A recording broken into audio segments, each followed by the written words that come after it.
Welcome back to my channel. It is your girl, Sincerely Today. Not this thing falling down.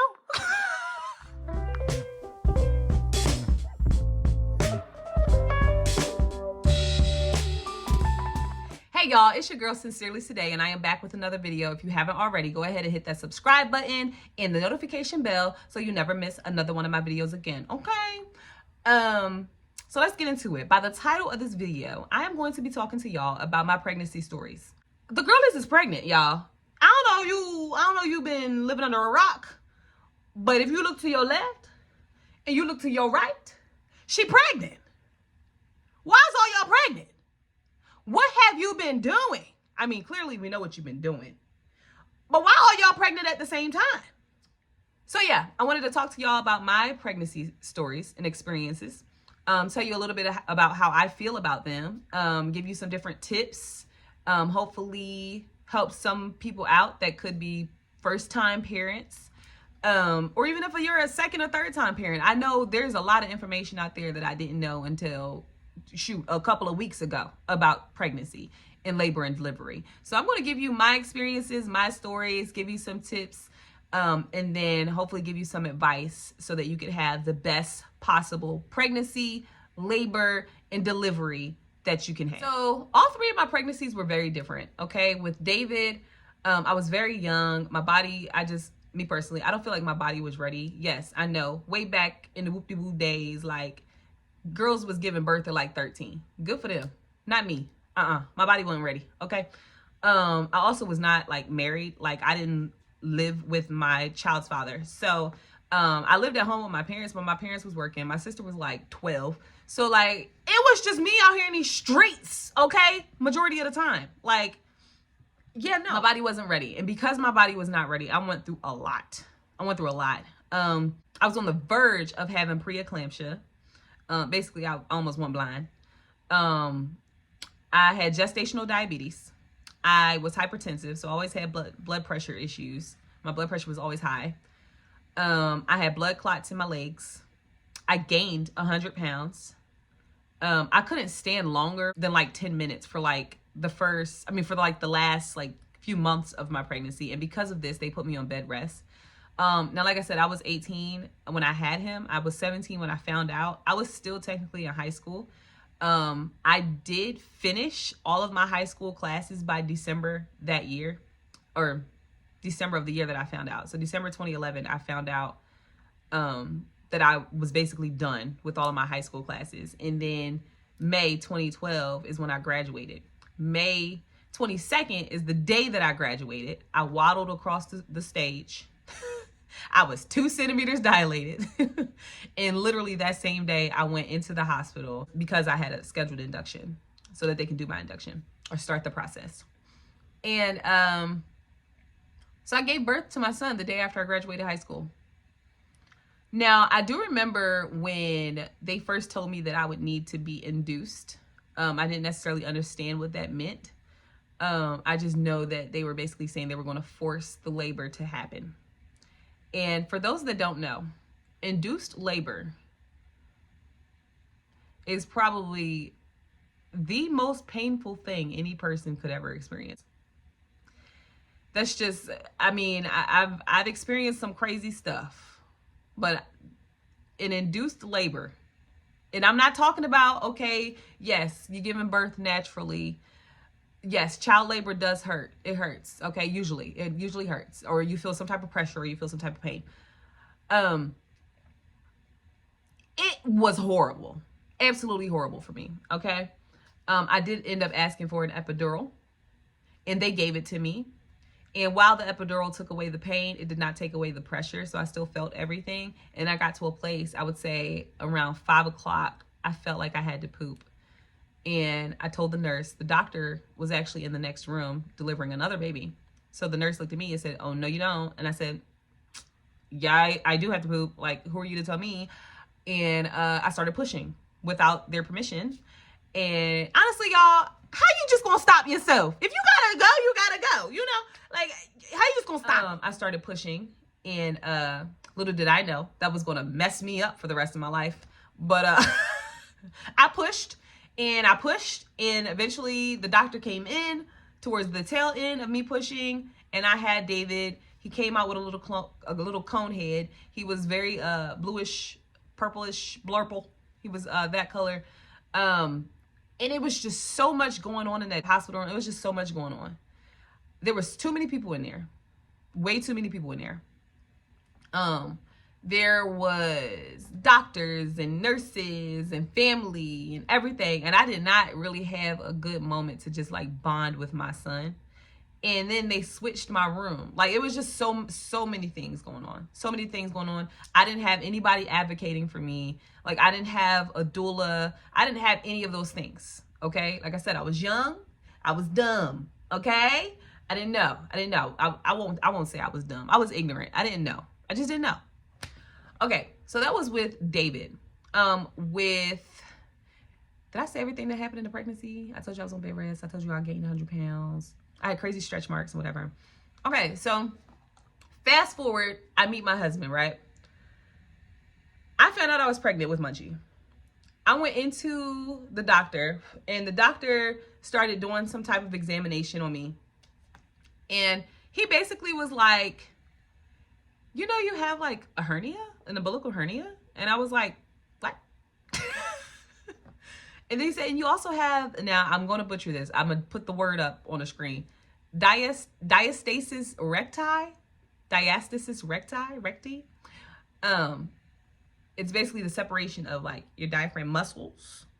And the longer you take to get them back, like doing exercises to get them back, the more likely they are to stay apart.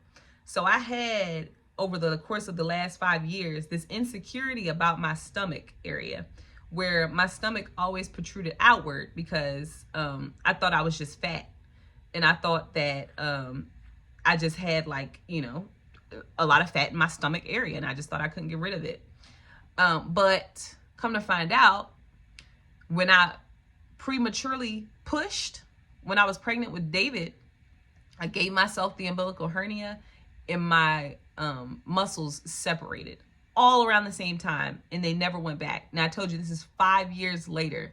It has been 5 years of me dealing with this. Why did I not go to the doctor to get this thing checked out? Anyway, pregnancy with Munchie.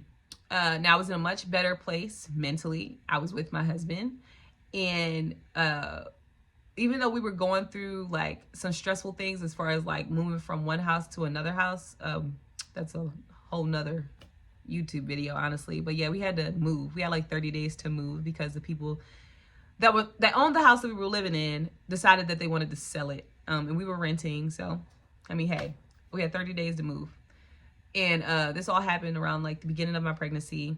But outside of that stressful situation, I really didn't have like a stressful pregnancy. I want to say I experienced one thing that I didn't experience with David, and that was round ligament pain. For those that don't know, if I could explain or give you a visual of round ligament pain, right? Like, let's say this is you. This is your vagina, okay? Imagine like a kettlebell hanging on a string, just dangling, okay? It's painful. It's very painful. It makes you feel like you can't stand up. It also makes you feel like you can't sit down. It makes you feel like you can't lay down. So I felt stuck. And I will never forget when I first experienced it. It was like, I don't know, maybe like 2 or 3 o'clock in the morning. And I woke up Mike, and I said, I gotta go. We gotta go to the hospital. I can't do this. He took me and my pregnant self in one arm and went and got David out the bed. He was asleep. David was asleep. Took him in the other arm and carried us down the steps. All 4 of us are going down the steps. Shout out to Mike. But yeah, got to the hospital. They basically was like, oh yeah, that's just round ligament. That's just round ligament pain, girl. You're fine, is what they told me. So yeah, fast forward into delivering Munchie. I want to say throughout the entire pregnancy, I had maybe 3 or 4 times of my blood pressure being high, and they considered me high risk because of that. So what did they do? They said, we're going to need to schedule you an induction, for an induction. So I had to get an induction with Munchie.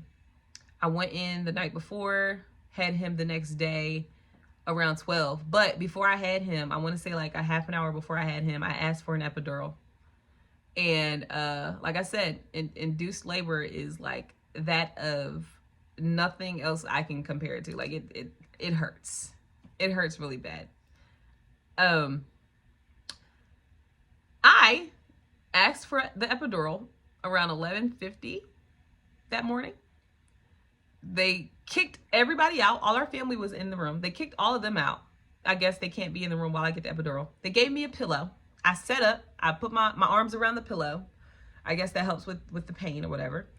And my husband was on the other side of me. And I looked at the anesthesiologist and I said, I feel like I have to poop. Here we go again. Feeling like I have to poop. And the anesthesiologist's assistant was at the end of the bed. I don't know what she was doing, but she was getting something ready and she was at the end of the bed. And I turned over. Nobody told me to do this. I turned over on my side and guess what? Munchie came shooting out. And this woman caught my son like a football. If it was not for her, my son would have been on the ground. He probably would have had major brain damage. Like it would have been a lot of damage done if she was not there to catch him. So yeah, quite an eventful day. All you hear is Munchie crying. And I'm just in disbelief because this boy just came flying out of me and I couldn't even control it.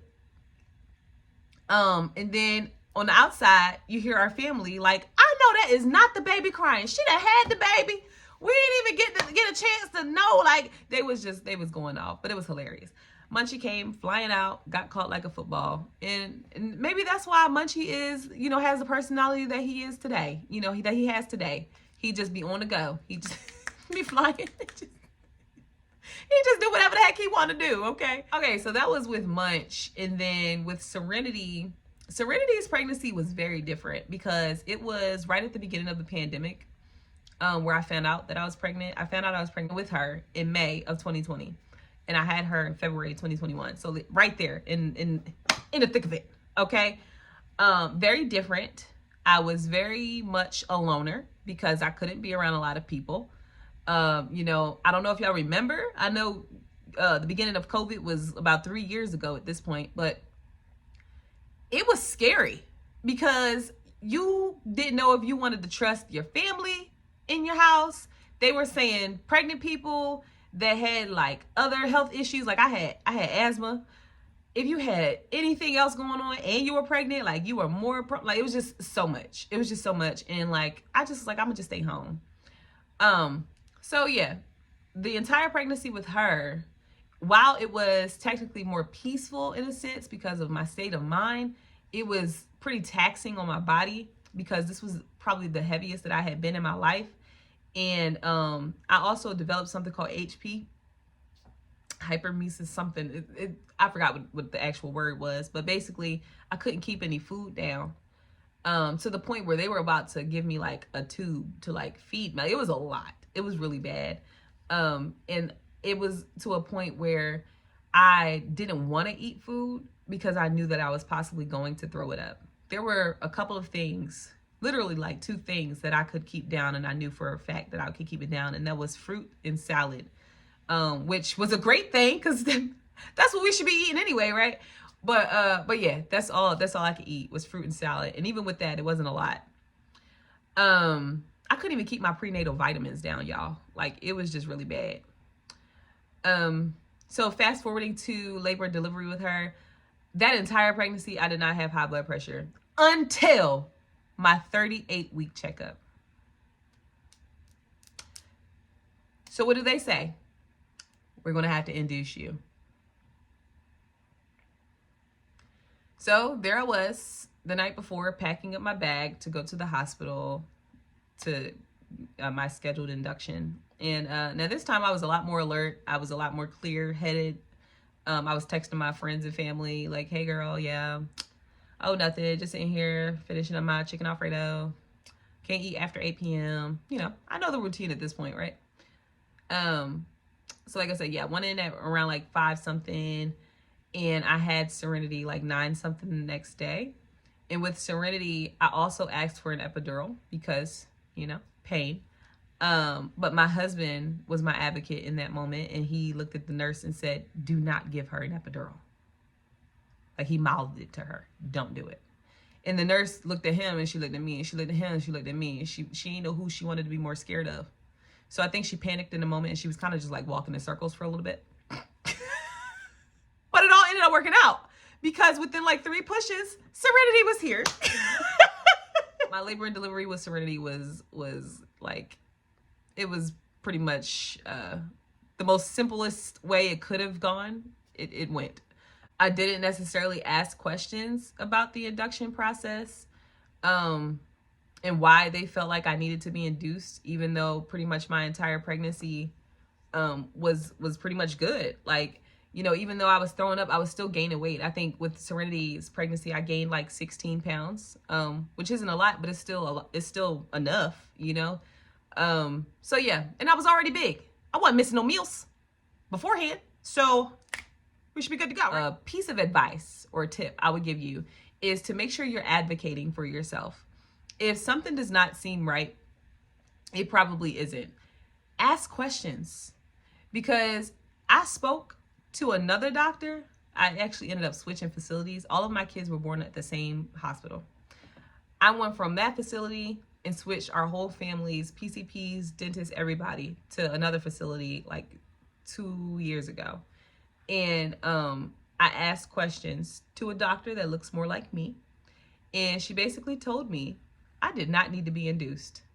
I did not, especially not with Serenity. But she says with Munchie and with Serenity, I did not need to be induced. With David, she said she probably would have scheduled an induction as well because of all the things that I was going through. But with Munchie and Serenity, I did not need to be induced. And that's something that I always think about, because while I feel like I don't want to have any more kids physically out of my body, I'm not closed off to more kids as far as like adoption or foster or whatever. But like, as far as my own body, I feel like I've been traumatized in a sense. Like, I don't want to ever experience that again. I don't ever want to experience childbirth again. And I know you gotta like tread lightly when you say stuff like that, because, you know, you always got the people that judge you that be like, "Oh, well, you should be happy that you can even have kids," or whatever. Like, yes, I never said that I wasn't happy that I, you know, was able to give birth to 3 beautiful children that I'm very grateful for. I just don't want to physically go through that again. I never understand it. Something that doesn't click in my head is people that be surrogates. Because why would you want to do that? Oh my God. You must have like a heart of gold. Because, get somebody else to do it. Get somebody else to do it. But yeah, like, advocate for yourself. That's probably the biggest thing. If you could take anything out of what I'm saying right now, take that. Advocate for yourself. That's the first thing. Second thing, get yourself some experienced doulas in your life. Doulas. People that advocate for the mama. When the baby get here, everybody is team baby, right? Like, when I think back at when I had Munchie, the family came in, everybody said hi to Munchie. Nobody said hi to me. I love y'all, but ain't nobody say hi to me. Well, I mean, with Serenity, it was a pandemic, so we couldn't have no visitors. But like, you know, Mike did a good job of making sure that I was good and that Serenity was good. But like, when I think back at Munchie, like, everybody was focused on Munch. When I think back at David, everybody was focused on David. Even though that room was chaotic, everybody was focused on David. Nobody was focused on me. Your doula is going to focus on you and your body and your needs. Get yourself a doula if you can. If you can, please. If you can't, research. Don't be ignorant. Willfully ignorant people are the problem in this world. Do not be willfully ignorant. You heard it come out of my mouth right now. Holy Spirit is going to hold you accountable now. Okay? Do your research. Do your research. All right, so that's the second thing. The third thing is peace is your friend. Okay? A lot of reasons why people have like miscarriages and like stillborn babies and stuff is because their body isn't at peace and they are in very stressful situations. There's a lot of stress on their body, a lot of things taxing on their body. If you can, by any means necessary, make sure you protect your energy, you protect your space. If there are people in your life that usually cause you stress, that, you know, are drama seekers, they cause you a lot of like drama in your life, distance yourself from them, at least in this time of you being pregnant. You don't need it. You don't need it. Another thing, they always tell you to make sure you have a bag packed before you go into the hospital. If you do decide to go the hospital route, you don't really need much, because if you're going into the hospital, you're probably going to be in a hospital gown for most of the time. So, you know, you have your outfit that you go in there with, maybe pack another outfit, your toiletries and stuff. But they're going to have soap. They're going to have the gown for you. They're going to have plenty of water. Like, that's really all you really need to go in there with for yourself. As far as your baby goes, maybe pack a few outfits for your baby. I know with Serenity, I wanted to dress her up almost immediately. But with with Munchie, they already had like onesies and stuff. I think the great thing about delivering at a hospital is because they're ready and equipped for stuff like this. So if you need emergency formula, like let's say, you know, the booby juices ain't working, right? If you need emergency formula, they got it. If you need a break, they got the nurses and stuff that can help you. If you need, especially for the single parents, you're in there by yourself, if you need somebody to like walk you through like, okay, all of the next steps or whatever, they have people in there for you that can help you. If you need clothes for the baby, if you need like onesies or whatever, they have that there. If you need blankets for the baby, they have that there. If you need a blanket for yourself, like there's just so many things at the hospital that makes it like, okay, yeah, this makes it worth delivering here. However, I do know a few people that did not deliver at a hospital. They did like a home birth, a water birth, whatever, and that worked for them. They're already in the comfort of their own home, so there's no need to pack anything. That's beautiful, and that works too. So find out what works for you. Advocate for yourself. Get rid of those stressful things, stressful people. I know if your job is stressing you out, you can't necessarily get rid of that, but you know, try your best to just eliminate the stress factors in your life as best as you can. It also helps when you have people that you can vent up to. And what I mean by vent up, like a lot of times I feel like people vent to their friends, and while, yeah, you know, your friends are there to be a listening ear, and sometimes they do give good advice, you should be able to vent up to somebody that you could see as like a mentor or a counselor or a therapist or a life coach or a pastor, somebody, a coach, you know, somebody like just vent up so that you can get good, sound, unbiased wisdom. The last thing I want to point out is like, you are developing a whole human.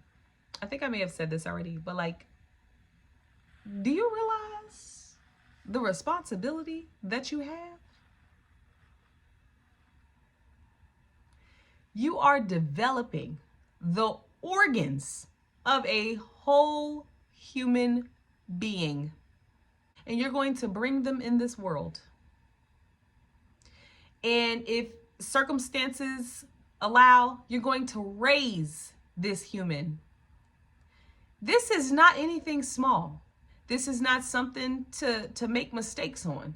This is not something that you should take lightly or with a grain of salt.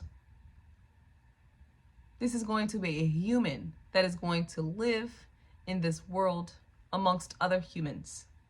Okay? So please do whatever you deem necessary to bring in this child safely, securely, and soundly. Now, I know that I am no expert. I don't know if there is an expert when it comes to labor, delivery, pregnancy stories or whatever experiences. But I am here for you. If you need advice, if you need someone to just talk to, if you don't have anyone to talk to, please feel free to reach out to me. Even if you just need a listening ear, you don't need me to say anything. I'm here. Reach out. Don't suffer in silence. If you need something, say something. I have a great pleasure of working with Charlotte Young Lives, and we work with teen parents all across Charlotte, North Carolina. And it has been a great honor and a great blessing to be able to be involved with this ministry. And one thing that I can definitely say is it takes a village. That's one of our mantras, is it takes a village to bring humans into this world. It takes a village to raise them. It takes a village to make sure that they're getting the proper care that they need, the love, everything. It takes a village. So I'm here. Let me be a part of your village. Whatever that looks like for you, just reach out, hit me up. But I'm going to end the video here. I love y'all so much. I have another video I'm actually working on now about ADHD. That'll be the next video. How is it raising kids with ADHD? So yeah, I love y'all. I'll see you in the next video. Bye.